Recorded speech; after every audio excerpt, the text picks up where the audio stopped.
दुपारी आम्ही दोघींनी भेळ बनवली आणि आम्ही मस्तपैकी दोघींनी भेळ खाल्ली आणि भेळ पण खरंच खूप छान झालेली होती. आणि आमच्या समोरच्या आजोबांनी हे शेतामधून म्हावळ आणलेलं होतं आणि त्याच्यामध्ये मधमाशा पण होत्या आणि ते आम्हाला दाखवत होते. नंतर माझ्या भावाने वडापाव आणले आणि आम्ही वडापाव हे मस्तपैकी खाऊन घेतले. दुसऱ्या दिवशी आमच्या शेतामधून सोयाबीन घरी आणलेली होती आणि तुम्ही बघू शकतात की शेतकऱ्याचे काम हे खरंच किती कष्टाचे आहे आणि शेतीसारखं कष्ट हे कुठल्याच इतर क्षेत्रामध्ये नाही आहे.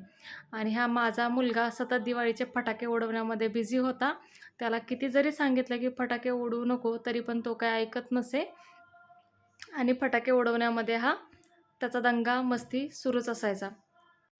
आणि नंतर 9:30 वाजता आपले हवामान तर माहिती आहे किती चांगले ते पाऊस सुरू झाला. तुम्ही तर बघू शकता वातावरण कसं झालेलं होते.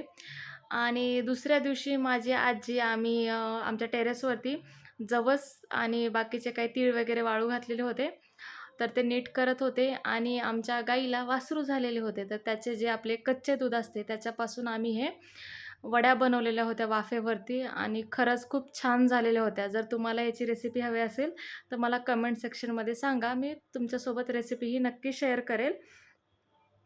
आणि हे आमचे आहे कॉलेज, जिथे की माझे शिक्षण झालेले आहे आणि ही आमची मनी माऊ. तिच्यासोबत मस्ती करायला मला खूप आवडते आणि ती खरंच खूप नटखट आहे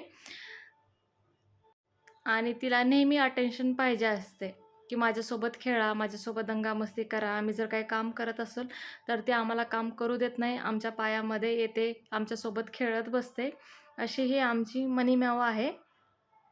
आणि शेवटी गावाकडचे सुट्टीचे दिवस संपले आणि मी माझ्या पुण्यासाठी प्रवासाला निघालेले होते आणि ही माझी ट्रॅव्हल्स. Thank you.